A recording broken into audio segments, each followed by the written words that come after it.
everyone, and welcome to another edition of Ljubljana Talks. We are live here at IMEX 2023, and with Gorazd, we have an amazing guest. So the conversation is going to be amazing as well. Brian Allan. Yes. Will you rock us? I'm going to rock you. Excellent.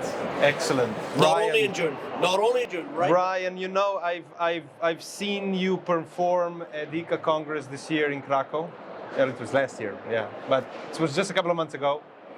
It was an amazing, emotional, and such a powerful experience that I think everybody was so invigorated by the power of what you do, as on one side by your regular program, and then of course the special surprise connected with, you know, all the kids that you brought up there. I don't know how much I can say about these things, but You're doing well. Keep talking, my son. Keep talking. There you go. It was really good, really emotional, and you know, tell us what's going on with you and everything. Well, I need to speak to your video guy after, and I need that quote for future usage because he put it so amazing. That was a paid advertisement. I love Ljubljana. Were we paid for that? Yeah. That's something new. There's a new business model. Yes, I will endorse your brand. How much you got? Thank you very much. Firstly, it was a pleasure, and I got to meet you in Krakow as well. We are in the meetings industry, and that's what we do. We meet each other and make the world a better place, step by step.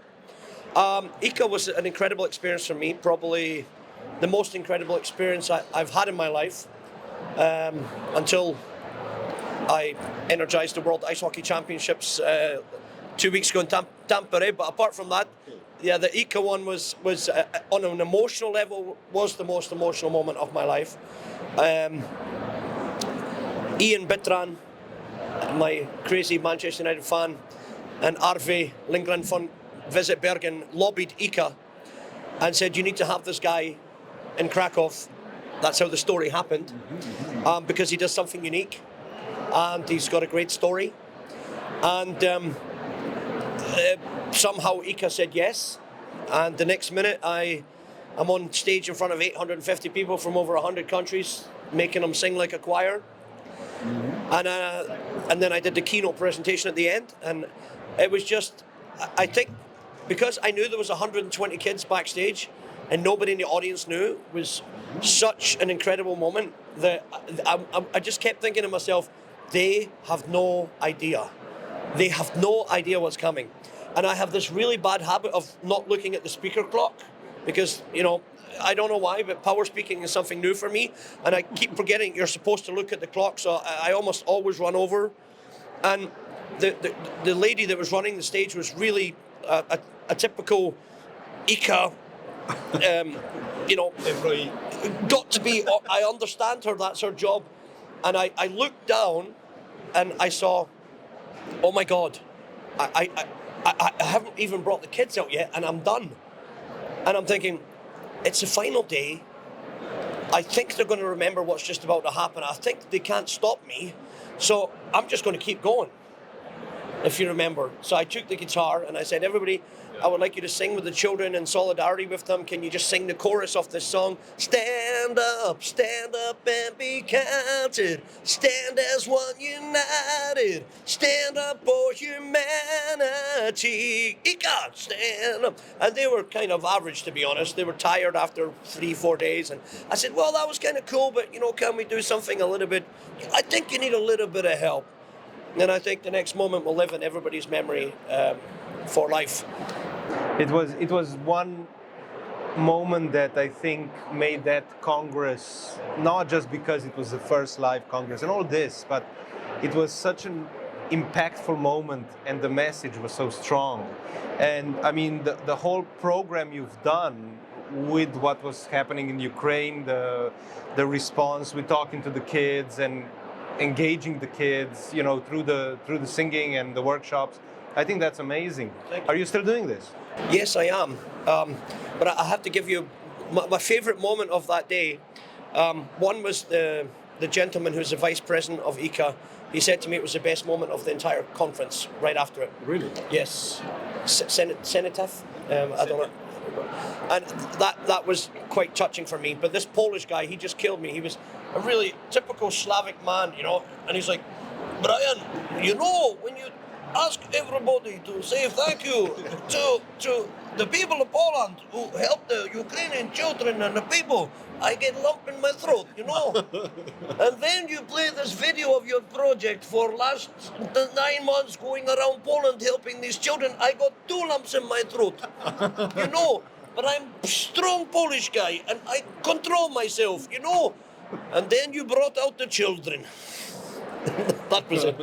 And this moment, when the kids come out hand in hand, and the smallest kids were first, and I think everybody was like, "Oh, there's a couple of children," and they just kept coming and coming and coming.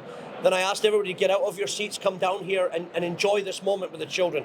This is for me what conferences should be about.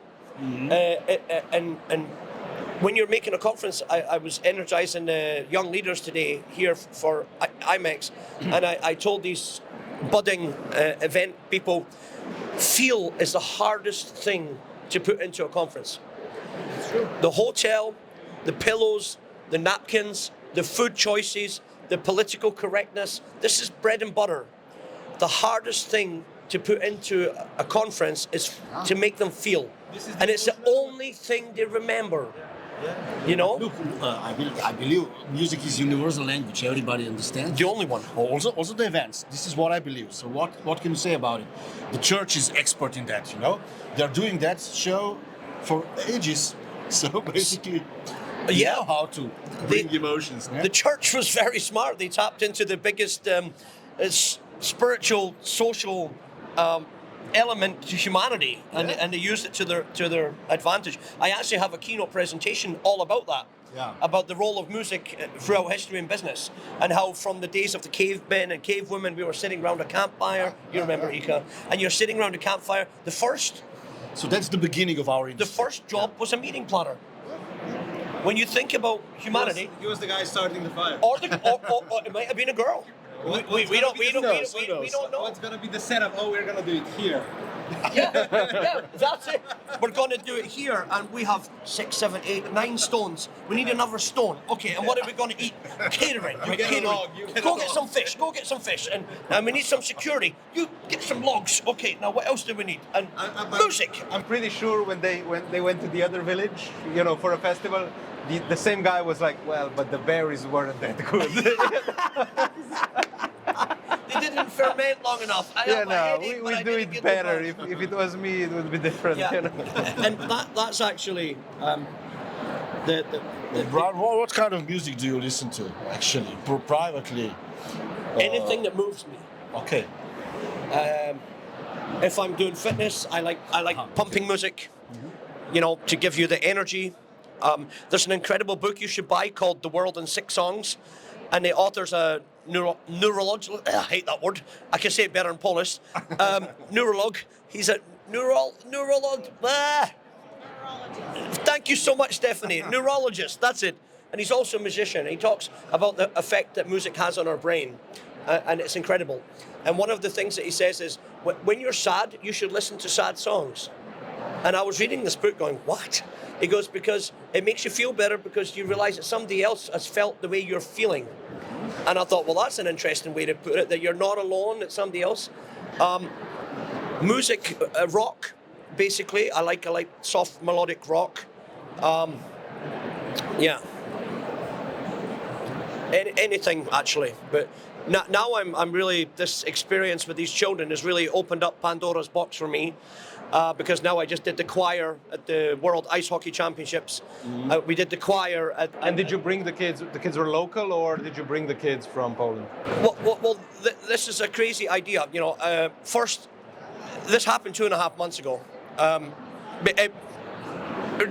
Random, Stephanie just met a lady called Anne from Tampere. And she was at ICCA. And she says, I love what you do.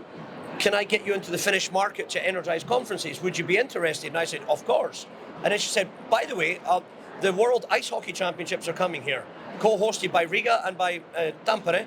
Would you be interested in energizing the arena, 13,000 people? And I said, you're on drugs. You should change the dosage or change your dealer. are you crazy? I know how organized Finnish people are. This has to be extremely organized. A week later, I was speaking to the Finnish Ice Hockey Federation, and I made a joke during the conversation, because we were just talking about me doing my normal Brian show, and I said, well, I do a lot of stuff with kids, and we have one format where when we're doing conferences, we teach them how to sing like a choir first, and then we rent old school buses, and then we take that conference on a bus and go around all the famous landmarks. Then we jump off the bus and make a flash mob. So you combine tourism with team building. So they get the incredible spiritual experience, but then they get out of the conference room. They get out of that stuffy room. They get some fresh air and they go see the city. At the same time, they're bonding with their fellow people and they're creating incredible memories. And he goes, oh, I love that. So he said, we have 16 teams participate. We could take 8 kids from Riga, 8 kids from Tampere. I said, yeah, then they can go to the ice and sing. And he's like, okay, let's do it.